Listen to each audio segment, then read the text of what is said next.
My name is Joe Peroni, and this is the Rise Above Project. And today I'm going to answer the question, is masculinity under attack? And if it is, who is doing the attacking? There's plenty of information out there right now on YouTube channels, social media, podcasts, and there's plenty of books out there saying that there is an attack on masculinity and there's an attack on boys. They're saying that there's a boy crisis. But I want to take a closer look at this because number one, again, is there actually an attack on masculinity? And if it's true, we need to know where it's coming from so maybe we can do something about it. But in order to do this, I think we first have to come up with a working definition as close as we can to what masculinity is. Now, I understand that there's probably a wide variance of what masculinity is depending on which culture you come from or which generation we're talking about. However, I do think that there are certain traits, values, and virtues and behaviors that are synonymous with masculinity that have generally been considered to be masculine throughout all of human history. So I think we can pretty much agree on these. But just to make sure that we're all on the same page, let's go through a few of these. I think it's a good place to start. Let's start off with the United States Marine Corps and what core values they believe makes up masculinity. And here we're talking about courage, we're talking about commitment, and we're talking about honor. I don't think anybody is going to argue that point. Let's go back way further than that. Let's talk about the Bushido Code, which is the moral code of the samurai. The term samurai meaning to be in the service of. This was created around the 11th century. Their core values are righteousness, loyalty, honor, respect, honesty, courage, and consistency. Again, I don't think anybody's going to argue with these traits and virtues and values here. We can also talk about the Viking Code. And in here, we're looking at bravery, nobility, sense of fair play, respect, the strength to do what is right, no matter what the situation. Having personal honor, having physical bravery, having self-control, having respect for yourself and your community. And something here very important that I think we need to understand because I think it's being very much misunderstood by people now, especially in the year 2023. But part of the Viking Code is to be able to contain your emotions. Not because you're insensitive, but because emotions and feelings sometimes are not useful when you're trying to get something done. They're not useful in certain situations. So again, that's very important to know. I talk to young men all the time, and I'll hear things like, my boss wanted me to do overtime, and all of a sudden my bipolar kicked in. My boss should understand that my emotions or feelings are just so rampant and uncontrollable that why doesn't my boss seem to understand me? I'm like, this is a complete bastardization of how emotions and feelings should be looked at. Emotions and feelings are important, yes, but they should not supersede the behaviors that you're supposed to undertake to be a valuable person to yourself, to your community, and your family. So again, the Vikings knew this. Contain your emotions, not because you're a psychopath, not because you're insensitive, not because you're not in touch with your feelings, but because the greater good is to do the behavior. If you do the behavior, the best behavior possible to make yourself valuable, your emotions and feelings will improve. If you don't follow through on a productive behavior, your emotions and feelings will take you to very, very dark places. And we're noticing this in society today. The Vikings had it correct of what masculinity actually is. They also speak about having the ability to fight or to be peaceful, depending on the situation, and also for having the capacity to do both. It's very important. If you exuded all of these qualities, you could be called what was called back then a drenger. A drenger, again, to reiterate, was a person, not a man or a woman, but a person who exuded all of these great qualities. So the question becomes, can a woman be a Drenger? And the answer to that is absolutely yes. If you're looking for an interpretation, the English translation of Drenger, loosely translated, is to be a badass. So yes, women and men can both be Drengers as long as they exuded these traits and these values and virtues. Why do I find that thought-provoking? I'll tell you why. Because there's a massive amount of men in the Generation Z and these millennials who say, well, women these days go to school, women have jobs, women are self-empowered, therefore I don't know my place in the world. How does that make sense that a woman becomes empowered, therefore a man doesn't know how to be masculine anymore? Never in all of human history has it been thought of that if a woman empowers herself or shows values and virtues, that it somehow makes a man less, and somehow he needs to defer and not be a man anymore. The thought and the ability to rise to your best self and to meet these values and virtues, it's on you. It always has been on the individual. A man's job is to exude these values and virtues. And it doesn't matter if a man next to them is doing that or not doing that, or if a woman is living up to these values and virtues or not. It makes no sense. So when I hear men today saying, oh, women are doing well, therefore I don't know how to be a man anymore, I just can't think of anything more pathetic than that. It's the worst excuse I've ever heard. It doesn't make sense, and it never has made sense, only in these new generations where they try to make it make sense. Stop trying. It doesn't make sense at all. Continuing, let's talk about ancient Greek values and virtues. And as we get into this, what's also very important to know, when we look at the word virtue, there's a prefix there. It's V-I-R. V-I-R, it actually means man. It means husband. It means soldier. So the thought of a virtue is supposed to be synonymous with manhood. It's supposed to be part of your character. The thought today that men say that they don't know how to be a man, meaning that they've completely distanced themselves from values and virtues, is just disgusting to me. I don't even begin to understand that. So again, ancient Greek values and virtues would include loyalty, hospitality, athleticism, teamwork, intuition, creativity, justice, and respect. So of those 8, why is this thought-provoking? Well, for me, what I would say is when we look at teamwork, intuition, and creativity, in the United States, we tend to say that these values are more towards the feminine side. So what are we saying here? We're saying that the people who are the most masculine people on the face of the planet at one time, ancient Greeks, did have what we would call a feminine side, and there's nothing wrong with that. Again, teamwork is a good thing. In the United States, we talk about rugged individualism, and where is that getting us? It's getting us tired and lonely. That's what it's getting us.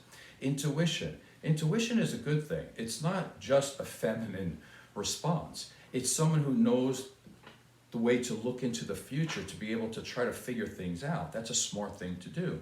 And being creative, of course, should be male or female. It should not be just designated to females. That makes no sense in our culture. And continuing, let's look at ancient Roman values and virtues. Here we're looking at wisdom, courage, justice, and temperance. Temperance is another word for self-control. Now, again, are we seeing a lot of self-control in our society today? As we go through the show, I'll tell you what I think, but you can start to think about that for yourselves. So the question here really becomes, again, who is attacking masculinity? Is it women? Let's take a look at that. Because women are pining for men to become more masculine. They are pleading for good, strong, powerful men with value and virtue. They want men to become more masculine, and they're not getting it. As a matter of fact, 33% of women are dating people their father's age. And why are they doing this? Because it's a desperate search for a generation with masculinity. When we're looking at people between the ages of 18 to 30 years old, 66% of women are having sex and are in relationships, whereas in that same age group, only 33% of men are. How is that possible? Well, it's possible because half of the women who are dating that are 18 to 30 are dating men twice their age because they are looking at Generation Z and saying these men are effeminate. And they're looking at millennials and saying these men are effeminate. And so they're looking at Generation X and they're looking at boomers to be able to spend time, maybe a life with, maybe just a little while, but anything is good enough because they want to be around a masculine man. They're searching for it in every which way possible. Is it a good thought then that women are attacking masculinity? Because there's nothing out there that shows that, right? Let's look at Hollywood for a second. Women love The Rock. They love that guy who plays Aquaman. They love the guy in Guardians of the Galaxy. I don't even know his name. Those good movies, but I forgot the guy's name. They love superheroes. And when you look at somebody like Sylvester Stallone, that guy is 75 years old and yet still looks the part and acts the part and exudes masculinity that all women love. And again, he's 75 and he looks better, sounds better, acts better than 99.999% of men who are 25 years old. On one side, you got to give him a round of applause for doing great. On the other hand, you have to say, there's just a bunch of pathetic young men in this world these days. And there's really no excuse for it. Again, who's attacking masculinity? It's not the women. Women would love a masculine man to walk into their life. They're not getting it because there's very few of those anymore. So let's ask the question again, though. Who is doing the attacking? Is it men? Well, I don't know. Let's take a look. So number one, when we're looking at men between the ages of 17 to 35 years old, 75% of them are completely and utterly unfit for military service. Do you know how easy it is to meet the physical requirements in the military? It's ridiculous. It's like, I forgot what it was. It's like to be able to do like 40 sit-ups in 2 minutes. That's insane. Not only am I 58 years old and I can do that easily, like just this morning, but I also was able to do it when I was 10 years old. And I'm not overly special. So the fact that 75% of men in their physical prime are completely unfit for military service, who's attacking masculinity? Come on now, let's be honest about that. You're attacking your own self. There's no self-respect, no self-respect at all. Let's continue. 1/6 of men, it's about 15% of able-bodied men between 24 to 54 years old, really good working ages here, they don't work. There's nothing wrong with them. It's just that they're being parasitic. They're being funded by women. They're being funded by their parents. They're being funded by the United States government. Who's attacking masculinity again? Does it sound masculine to sit on a couch and have the government and your girlfriend and your parents pay for your food and your clothes and probably your marijuana and your video games or whatever? Who's attacking masculinity here? Got to answer this question. Continuing.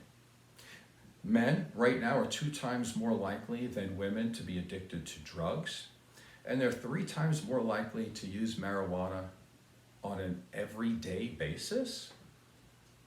So when we talk about traits and we talk about values and virtues, the term self-control comes up over and over again. Does it seem like these men are practicing self-control, self-respect? I don't think so. Are people forcing them to sit on the couch and do marijuana all the time and letting their girlfriends do all the work? How masculine is that? It's not. Who's attacking them? They're attacking themselves. Continuing. There's been a double-digit decrease in men participating in aggressive sports such as football, wrestling, boxing, whatever aggressive sport. People think basketball is aggressive now. Probably hockey as well. You know, it's ridiculous. So what are they participating in? Well, I found a study from 2020. It says 96% of men, or boys if you want to call them that, under 30, participate in playing video games. And 75% of those, they identify as gamers. Do you know what a gamer is? A gamer used to be somebody who played sports, who was not the biggest, not the strongest, not the fastest, not the most talented. But he hung in there, and he had a big heart, and they tried really hard. So you would give this person a lot of respect for trying their best. And that would be a person who was a gamer, a person who never gave up when they played sports. Now a gamer is somebody who plays with the joystick or whatever the heck they do. I don't even know. I'm a man. I don't play children. I let Legos and things like this go a long time ago. Like, this is insane to me. So again, if you can proudly say that you're a gamer, I'm going to say your masculinity left a long time ago.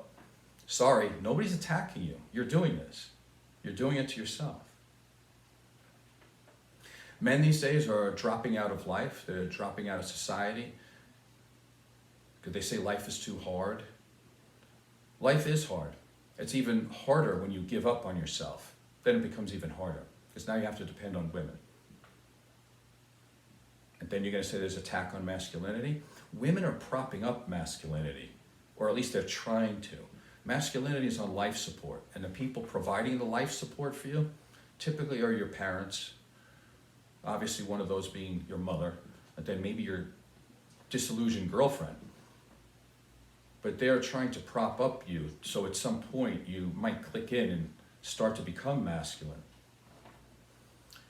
Men are dropping out of work. How masculine is that? Who's forcing you to drop out of work? Nobody. So again, it's on you. So what's my conclusion here? Is masculinity under attack? Absolutely, it's under attack. It's been under attack since maybe the millennials, and definitely now with Generation Z. No doubt about it. Masculinity is under attack. However, good values, virtues, traits, behaviors, they have never, ever, ever, nor will they ever become obsolete. In all those traits that I've mentioned, and all those values and virtues that men throughout history have looked up to and tried to aspire to, they've never become obsolete, nor have they become negotiable. So the thought today that young men don't know how to be a man makes absolutely no sense at all. There's been a blueprint for being a man since human beings were in caves, all the way up to now. It's just that they're throwing away all of those standards because they'd rather not have standards. They want people to feel sorry for them. So what's the bottom line on the fact that these values and virtues and being a man have never been obsolete, especially because women really are pining for men to be masculine? What's happening is that good men are becoming obsolete, unfortunately. That's the actual conclusion. And what happens when you're not a good man, and people don't value you, and you don't value yourself, and you become angry, you become lonely, you're going to be single, you're going to be depressed, you're going to be drug addicted because you don't want to live up to a higher standard.